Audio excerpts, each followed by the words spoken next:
Sorti en plein confinement, la suite du reboot de la série mythique de FPS Doom a imposé son style brutal et son univers étonnamment complexe dans un titre au rythme frénétique. Les joutes endiablées nous forcent ainsi à analyser les monstres en face, leurs faiblesses respectives, l'état du terrain pour sauter et esquiver, pour qu'on puisse utiliser un vrai arsenal de guerre. 8 armes différentes avec 2 modes d'armes pour chacune, un lance-flamme pour l'armure, une tronçonneuse pour les munitions, ou encore des grenades pour juguler le flot d'adversaires. Aucun autre FPS auquel j'ai joué ne me donne cette rapidité d'exécution couplée à cette sensation de surpuissance associée à du gore qui en fait des caisses et qui inverse les codes de l'horreur, puisque c'est nous la terreur des démons. Mais ID Software ne s'est pas arrêté là, en rajoutant un scénario et un univers plus complexe qu'attendu, des phases de plateforme et des ennemis spéciaux apparaissent dans des niveaux bourrés de secrets. Mais est-ce que le soft n'en fait pas un peu trop ? C'est ce que nous allons voir dans les joutes endiablées de Doom Eternal.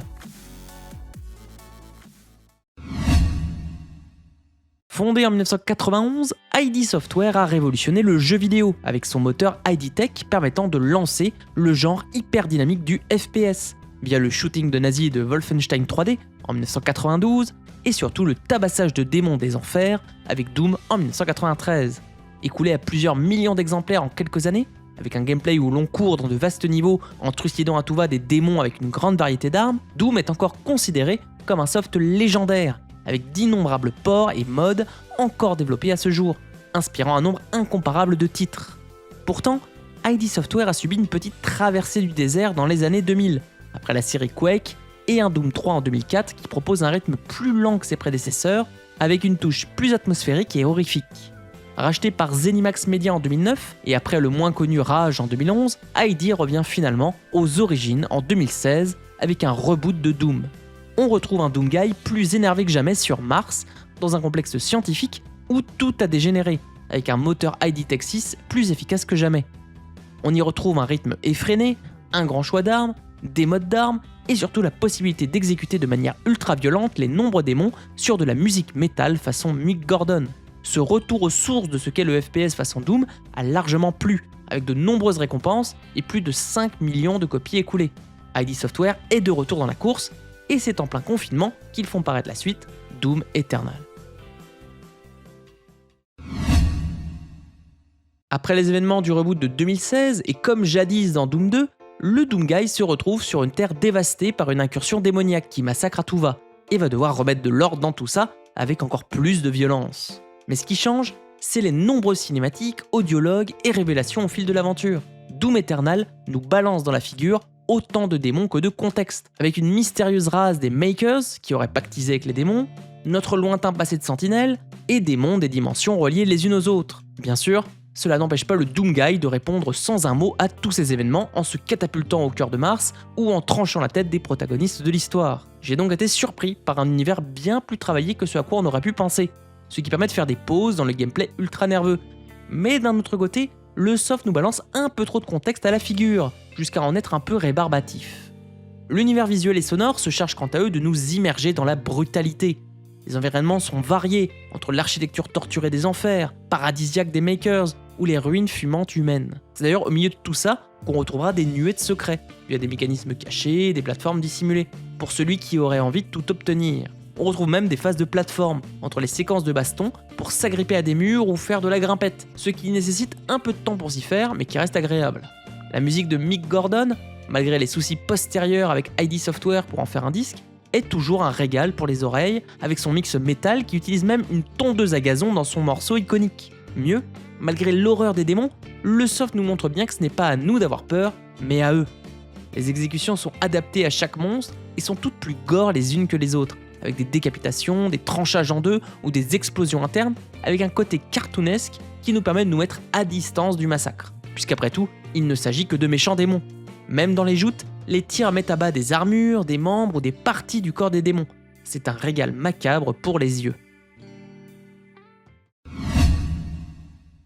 Quoi qu'il en soit, le Doomguy n'est pas là pour faire de la causette ou du tourisme, mais pour casser des bouches démoniaques. Et ça tombe bien, car le gameplay n'a jamais été aussi nerveux. Si le reboot de 2016 nous forçait à être agressif en nous donnant la possibilité de récupérer de la santé via des exécutions disponibles quand vous avez suffisamment affaibli les adversaires, Doom Eternal va encore plus loin.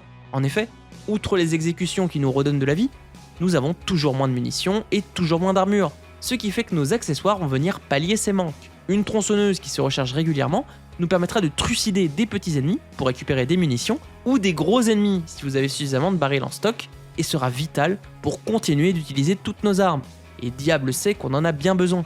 De même, un lance-flamme brûlera les adversaires, qui cracheront alors de l'armure. Il faudra donc être tout le temps au corps à corps pour régénérer notre vie, notre armure et nos munitions face à des ennemis hyper agressifs. À part les petits adversaires qui servent surtout de chair à canon pour notre tronçonneuse et notre lance-flamme, les ennemis font très mal, sont très rapides, nous crachent des nuées de projectiles ou foncent au corps à corps. Certains vont même se téléporter un peu partout pour invoquer de nouveaux ennemis. Tous ces adversaires ont néanmoins des faiblesses qu'il faudra exploiter. Les araignées démoniaques ou arachnotrons ont une queue à détruire pour éviter des projectiles. Les gros mancubus ont des lance-projectiles à chaque bras qu'on peut fracasser. Les cacodémons peuvent avaler nos grenades, ce qui les rend immédiatement vulnérables à une exécution. Les Doom Hunters ont un bouclier à percer via des armes à plasma. Il faudra donc utiliser les bonnes armes et bons modes d'armes pour mettre à bas les adversaires, et donc jongler en permanence avec notre arsenal de 8 armes. Certains ennemis, comme le maraudeur, doivent même être parés au bon moment pour être étourdis, chose que les développeurs retravailleront pour le Doom Dark Ages, qui est sorti en 2025.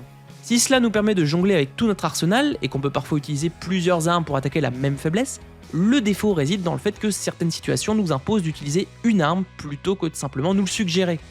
Les cacodémos sont un enfer à tuer si vous ne tirez pas spécifiquement des grenades dans leur bouche, via le mode grenade du shotgun. L'arme à plasma est vitale et non remplaçable contre les ennemis à bouclier. Et les parades contre le maraudeur sont sympathiques, mais trop répétitives lorsqu'il faut juste l'enchaîner un peu bêtement à mi-distance. L'arsenal que nous propose le titre est en tous les cas conséquent. Outre le lance-flamme, la tronçonneuse, les grenades à fragmentation ou givrantes, les attaques de corps à corps qui se chargent avec des exécutions pour devenir ultra puissantes et quelques nouvelles armes comme l'épée à recharge, on devra manager 8 armes différentes, chacune avec son utilité, et chacune pouvant alterner pour la plupart entre deux modes qu'on peut changer à la volée en pleine baston, mais qu'il faut débloquer en trouvant des drones dans les niveaux. Le fusil à pompe pourra lancer des grenades ou enchaîner les tirs, la mitraillette lancer des missiles ou faire des tirs précis, le lance-plasma faire des ondes de choc ou envoyer un flux pour faire exploser un ennemi, le lance-roquette verrouiller une cible, le fusil à canon scié nous agripper un adversaire, la mitrailleuse lancer un bouclier ou devenir une tourelle ultra rapide, la baliste créer des explosions, et le BFG à très peu de munitions s'occupera de vaporiser une nuée d'ennemis. Chaque type d'arme s'adapte donc à des contextes parfois très précis, comme le lance-plasma.